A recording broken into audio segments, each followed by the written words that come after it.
Tempoross, or is it Tempoross? Hell if I know, and I won't be answering that today. Instead, I figured that due to the increasing interest of this beloved graphically challenged game, I'd make as many guides as I can for as many activities as I can. And today we're doing Tempoross. But wait, before you get your gat down there, you're gonna need 35 fishing. And yeah, let me apologize for that, guys. The YouTube statistics state that I have a bunch of old ass men watching my videos, so I'm just trying to reach a wider, younger audience. So bear with me, okay? So chat, let's lock back in.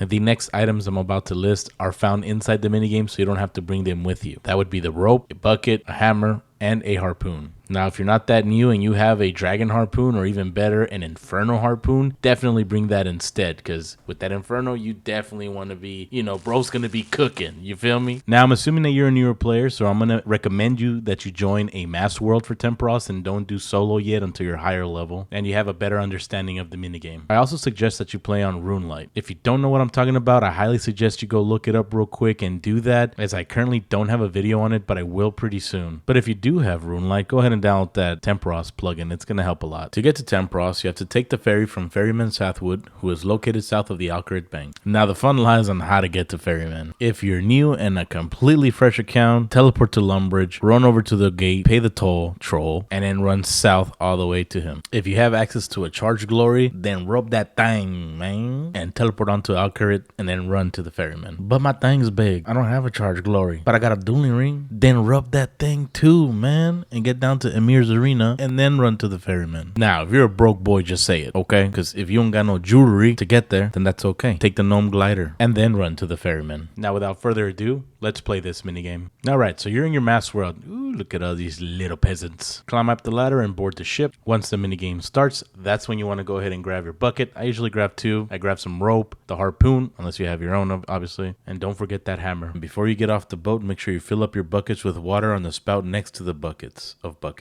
Now, top left corner, there's 3 bars. In America, we call that shit a hamburger. At the top of the burger, we have the buns. The energy bar, which is Tempoross's shield. Once you load the cooked harpoon fish on the loader that's located on the boat, it's shot out by the cannons and you damage it.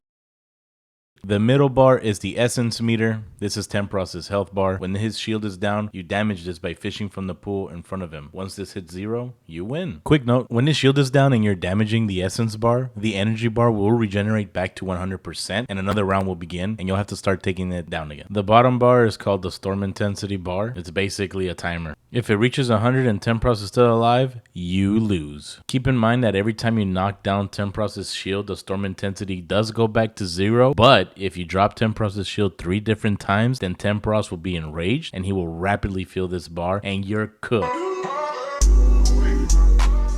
And head down to the island. I personally like to fish 7 fish and then go cook them. Now, depending on your level of fishing, you'll either be faster or slower, but generally, if you catch 7, by the time you're done cooking, a double fishing spot should appear. Now, you can always tell what the double fishing spot is because fish will literally be jumping out of it, or if you have the RuneLite plugin, it'll have a little blue timer pop up over it. Now, if you're not able to get 7 fish before the double fishing spot appears, it doesn't matter. Go ahead and go to the double fishing spot and then cook your fish after. And then you literally just rinse and repeat this until you have a full inventory of cooked fish. Sounds pretty easy, right? Well, not so far there, Jack. Do people even still say that? Anyways, there's obstacles. During the fishing and the cooking, Tempoross will unleash some clouds. They look like storm clouds that will hover over certain spots, specifically the double fishing spot, and it'll drop fire right where it is, causing you to get hit and lose fish, buckets, harpoons, what have you, and you'll have to go back and get them. With the RuneLite plugin, you'll actually get a little timer over the cloud that'll tell you like the last second you have to get out of the way before you get hit. So that's pretty helpful, but if you don't, I would just suggest moving out of the way, either cooking or going to another fishing spot. And if you haven't put 2 and 2 together, that's okay. We're not all geniuses here, but that's what the buckets of water are for, to put those fires out. Another mechanic this boss has is the huge wave. And just like at SeaWorld, it'll knock you back and it'll make you lose a bunch of stuff if you get hit with it. Luckily though, we have our rope, which we can use to tie ourselves on the pole on the island, or there's also a pole on the boat that you can tie yourself from as well. You just got to click on the pole and you'll tie on. Now the pole on the island can degrade and break, so that's what the hammer's for. Again, the hammer's completely optional, man. You can have one, you cannot. Most people already have one and you can just let someone else fix it. But if you like to take matters in your own hand,